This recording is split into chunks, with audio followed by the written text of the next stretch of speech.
సరే demand first east గోదావరిలో start అయింది. మీరు ఫాలో అయ్యి ఉంటే ఫస్ట్ ఈస్ట్ గోదావరిలో స్టార్ట్ అయింది. వాళ్ళు పిలుపునిచ్చే టైంకి అసలు జూన్ 12న పవన్ కళ్యాణ్ గారు సినిమా వస్తుందని ఎవరికి తెలియదు. అప్పటికి అనౌన్స్ కూడా చేయలేదు. వాళ్ళు ఏదో పోస్ట్ పోన్ అయింది, ఏదో జరిగింది.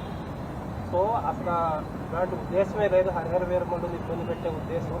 కాకపోతే ఈ పర్సంటేజ్ విధానం, ఈ థియేటర్ స్ట్రైక్ని వ్యతిరేకించే వాళ్ళు తీసుకొచ్చి పవన్ కళ్యాణ్ గారు సినిమాని ఇందులోకి లాగారు. సో దట్ ఏంటంటే పవన్ కళ్యాణ్ గారు అంటే భయపడి అదర్ పార్టీ తగ్గుతుందని చెప్పి అంటారు. ఏమండి, ఒకవేళ స్ట్రైక్ చేయాలనుకుంటే తర్వాత ఇంకొకసారి అయినా చేస్తారు.